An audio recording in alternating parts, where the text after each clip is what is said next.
Hey you guys, welcome back to the channel and very warm and pleasant good morning to everyone. तो ये है भोर का time मतलब 4 बज रहे हैं and now we are on the road for walking. और यहाँ पे आप देख सकते हो एकदम अंधेरा है। और एक दो राउंड मारने के बाद मैंने सोचा थोड़ी सी वीडियो शूट कर लेते हैं। तो ये है मेरा मॉर्निंग वॉक का एक्सपीरियंस जो कि काफ़ी अच्छा लगता है एज कम्पेयर टू स्लीपिंग। मतलब आप जब सोओगे ना तो लगेगा कि सोना सब कुछ है, लेकिन जब आप सुबह में उठ के देखोगे देन लगेगा कि वाह, ये फीलिंग मतलब वी आर मिसिंग समथिंग। जबकि सुबह में उठना अपने आप में एक बहुत अच्छी बात होती है। जब और आज अब तो मैंने भी स्टार्ट कर ही दिया है। So we are here along with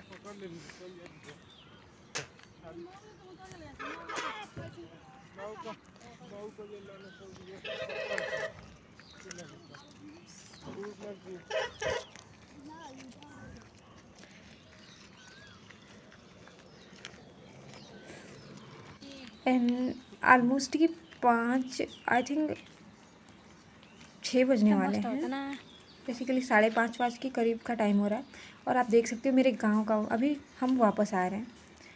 और फिर मेरे को जाना था दुकान कुछ सामान वगैरह लाने के लिए। फिर यहाँ पे भाई लोग मिलके मुझे कुत्ते से कटा रहे हैं और वाकई मुझे बहुत डर लगता है इससे।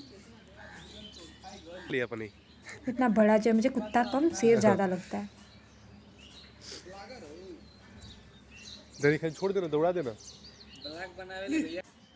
दैन मैंने सारा अपना काम ख़त्म कर लिया था और ये ऑलमोस्ट दोपहर के 12 बज रहे हैं और मैं बैठी थी पढ़ने के लिए। तो आज जैसा कि मैंने कल बताया था कि मैं एक दिन में एक सब्जेक्ट टारगेट लेके चल रही हूँ और फाइनली 3 दिन हो गए हैं जिसमें मैं अपने पूरे टारगेट को भी कंप्लीट कर पा रही हूँ। Now it's time for day 4 end of course ये पेपर 4 मतलब होने वाला है हमारा, यानी कि मैथ। तो यहाँ पे आज मैं सॉल्व कर रही हूँ मैथ। और मैथ के बहुत सारे क्वेश्चन, बहुत सारे चैप्टर हैं यहाँ पे, लाइक एवरीथिंग डेफिनेशन से लेके और नंबर को एक्सप्लेन करने में, यहाँ तक कि मतलब इतनी डीपली पूछता है ना, जैसे कि बेसिक से कैसे आप बच्चों को समझाते हो वो सारी चीज़ें आपसे एग्ज़ाम में पूछ लेता है कि सब्ट्रैक्शन किसको कहते हैं, एडिशन किसको कहते हैं। लाइक एक्सप्लेन करना काफ़ी डिफ़िकल्ट हो जाता है कुछ लोगों के लिए। तो यहाँ पे बस मैथ करने के लिए मेरे पास जैसा कि मैं बता रही थी कि target UP TET C TET पे मैराथन है मैथ की, जिसमें सारे कंप्लीट चैप्टर करवाए गए हैं। तो वहाँ से मैं मैथ कंप्लीट कर लूँगी और उसके बाद से करूँगी अपना पीवाईक्यू सॉल्व।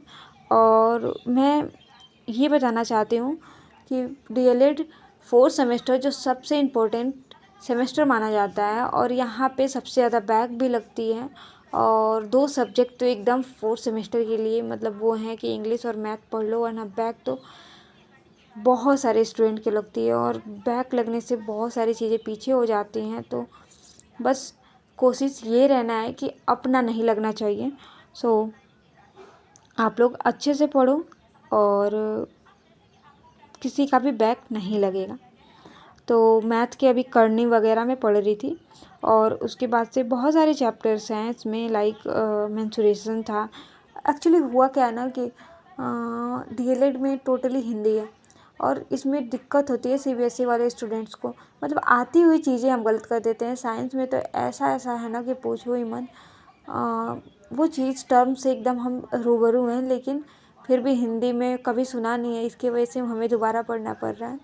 और थोड़ा सा इन्हें बाईलैंग्वेज कर देना चाहिए। मुझे पता है कि ये प्राइमरी के लिए होता है और यहाँ पे मातृभाषा में ही सिखाया जाता है, लेकिन थोड़ा सा अगर बाईलैंग्वेज कर देते ना तो स्टूडेंट को काफ़ी आसानी होती है समझने में, जो लोग सीबीएसई से हैं और जिनको हिंदी थोड़ी कम नॉलेज है हिंदी की। तो एक्चुअली होता क्या है ना, बचपन से जिन वर्ड्स के हम यूज टू रहते हैं तो वो सारी चीज़ें हम कर लेते हैं।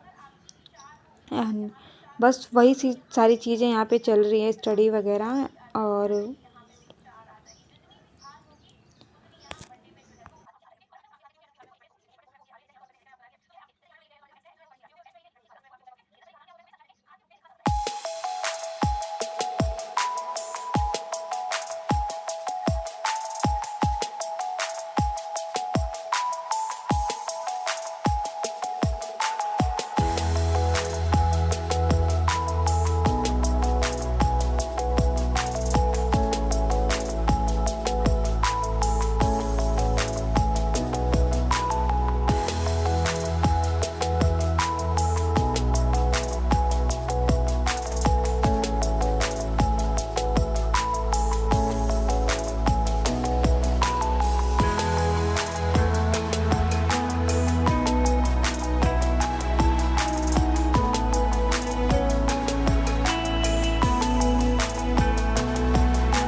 और आप भी एकदम अच्छे से पढ़ो, क्योंकि एग्ज़ाम में बिल्कुल भी टाइम नहीं है। और सेकेंड सेमेस्टर से हो आप, देन आपके पास तो एक दिन का भी मतलब 1 मिनट का भी टाइम ऐसे वेस्ट मत जाने देना, क्योंकि 3 से ही आपका पेपर है।